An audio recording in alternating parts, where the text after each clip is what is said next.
নমস্কাৰ স্বাগতম জনাইছো মোৰ ইউটিউব চেনেল বিজ্ঞাপন নিউজলৈ।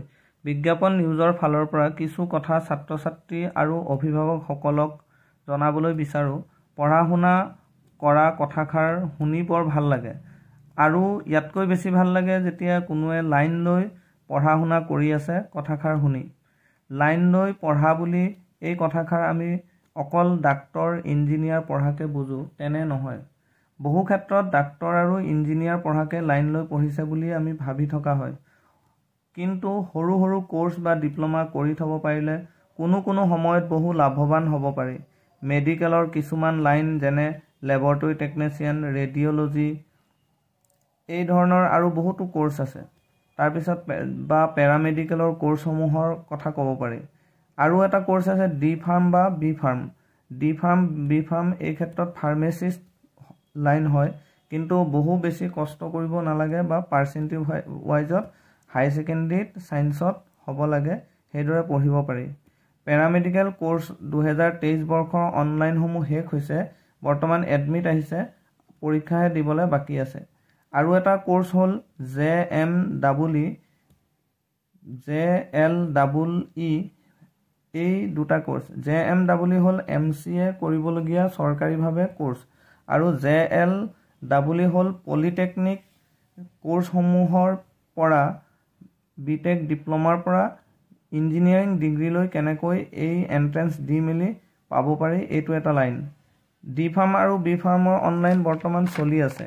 এই বিষয়ে মই ভিডিঅ' দিব পৰা নাই, তথাপি ইয়াৰ ষ্টাৰ্টিং ডেট 29 মে'ৰ পৰা 10 জুন 2023 লৈকে এপ্লাই চলি থাকিব। ডিটেইলছৰ PDF লিংক মই ডেছক্ৰিপশ্যনত দি দিম। কমেণ্টছ কৰিব যদি কিবা জানিবলগীয়া থাকে। ইয়াৰ এক্সাম কিন্তু 25 জুন 2023 হ'ব। আৰু এটা লাইন হ'ল ITI লাইন।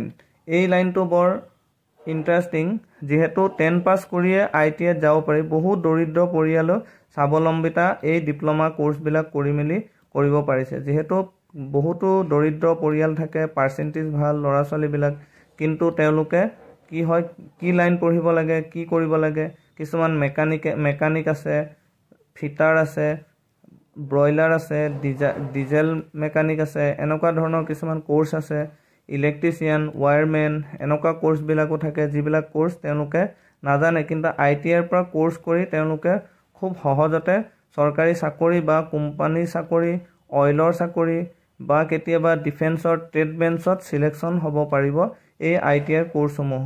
ITIৰ কোৰ্সসমূহৰ বিষয়ে মোৰ ভিডিঅ' দিয়া আছে, মই ডেছক্ৰিপশ্যনত সেই ভিডিঅ'ৰ লিংক দি দিম, আপোনালোকে চাব পাৰিব। তাৰপিছত আৰু এটা কোৰ্স আছে BSc নাৰ্ছিঙৰ কোৰ্স। সেই বিষয়ে পৰীক্ষা দিব লাগে। চৰকাৰীভাৱে BSc নাৰ্ছিঙত ছিট পালে কম খৰচতে পঢ়িব পাৰি। আৰু এটা আছে আছাম ANM নাৰ্ছিং লাইন। এই লাইনতো পঢ়িব পাৰিলে কম খৰচতেই চিলেকশ্যন পাই, যদি ছিট পাব পাৰে তেতিয়া কম খৰচতে এই লাইনত পঢ়িব পাৰি। আৰু এটা শিক্ষাৰ লগত জড়িত DLED SCRT DLED লাইন বা BEd লাইন। যদি SCRTৰ DLED মেৰিট বেচিছত চিলেকশ্যন হ'ব পাৰে, তেতিয়াহ'লে কম খৰচতে DLED কৰিব পাৰিব। বৰ্তমান ডিব্ৰুগড় ইউনিভাৰ্চিটিৰ BEd আৰু DLED কোৰ্সৰ এন্ট্ৰেন্সৰ এডমিশ্যনৰ কাৰণে এন্ট্ৰেন্সৰ বাবে নটিফিকেশ্যন ওলাইছে, চাব পাৰিব। তাৰপিছত ছাত্ৰ ছাত্ৰীসকলক জনাওঁ যে লাইন লৈ পঢ়িবৰ বাবে বিষয় আৰু কোৰ্সবোৰ জানিব লাগিব আৰু এপ্লাই কৰা সময়বোৰো জানিব লাগিব। মোৰ চেনেলটো ছাবস্ক্ৰাইব কৰি থ'ব, যাতে এই লাইনসমূহৰ বিষয়ে বা সময়বোৰৰ বিষয়ে মই সময়ে ভিডিঅ' দি থাকিম। তোমালোকে চেনেলটো ছাবস্ক্ৰাইব কৰি ৰাখিবা আৰু তেতিয়া তোমালোকে ভিডিঅ'সমূহ চাব পাৰিবা। আৰু বেল আইকনটো প্ৰেছ কৰি থ'ব, বিভিন্ন ধৰণৰ শিক্ষামূলক বা চাকৰিমূলক তোমালোকে এডভাৰটাইজসমূহ পাই থাকিবা। আৰু লাইন লৈ কি লাইনত কেনেদৰে পঢ়িব পৰা যায় সেই বিষয়ে তোমালোকে কমেণ্ট কৰিবা, মই তাৰ যথাযথ উত্তৰ দিবলৈ চেষ্টা কৰিম। ধন্যবাদ আজিৰ এই ভিডিঅ'টি চোৱাৰ বাবে, আৰু ভাবোঁ যে মই এই ভিডিঅ'ৰ পৰা তোমালোকৰ উপকাৰ হৈছে বুলি। ধন্যবাদ।